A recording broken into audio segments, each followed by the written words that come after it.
Yo, I say mambo vipi, shukran once again. Na leo tunataka kuchambua ngoma yake nani Nandy, au sio bwana? Nandy ameachia ngoma ndani ya siku kama 5 hivi, inajiita Asante Baba kama sijakosea.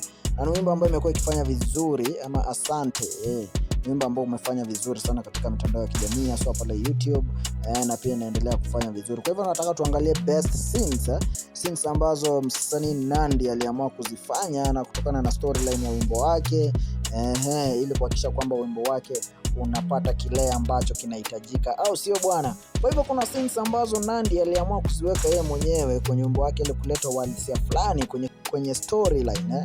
I say nakwambia noma sana kwenye storyline yake ili kuleta ile ukitazama uone uhalisia fulani, ni kama kwamba miujiza imefanyika au Mungu amemtoa mahali fulani hadi mahali pengine. Kwa hivyo bila kupoteza wakati tutaanza na scene ya kwanza. I say scene ya kwanza ilikuwa gani katika wimbo wake Nandy? Kuna scene moja fulani hivi ambayo alicreate ya kuonyesha ni kana kwamba kumetokea na mkasa wa moto hivi.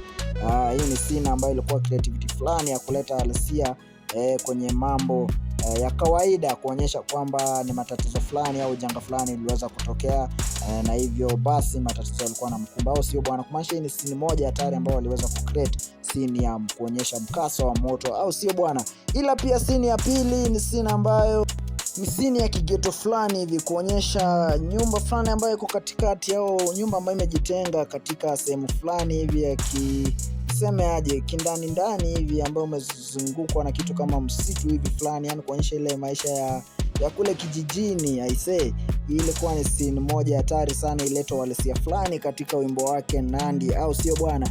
Scene ya tatu ni ile ya kumuonyesha Nandy yuko kwenye shamba fulani hivi, ni kana kwamba anafanya ukulima, analima na jembe fulani hivi, na ilikuwa ni kama mchana na jua ni kali. Ile ni scene moja nzuri sana ambayo ilileta uhalisia fulani ya kuonyesha jinsi Nandy anajituma kuhakikisha kwamba siku yake inakuwa sawa, au analeta mkate mezani, au sio bwana? Hiyo ilikuwa ni scene ya tatu. Lakini scene ya 4 ni ile ambayo alitengeneza pale, ambao Nandy aliweza kuicheza kama mjakazi wa nyumba hivi, ama dada ambaye anafanya kazi za ndani za nyumba. Nakwambia hii ni scene fulani ambayo ilionyesha kutoka kiwango kimoja hadi kingine. Kumbuka alikuwepo mjini na kijijini, na kisha sasa hivi amepata kazi ya ndani. I say ilikuwa noma sana. Hii ni scene moja ambayo iliweza kupangwa kuonyesha kwamba ametoka sehemu moja hadi nyingine. Ilikuwa ni scene safi. Lakini scene ya 5 ni ile scene ambayo Nandy aliweza kuigiza kama bi harusi. I say nakwambia ilikuwa ni scene ya kukata na shoka kwenye wimbo wake, yani kuhakikisha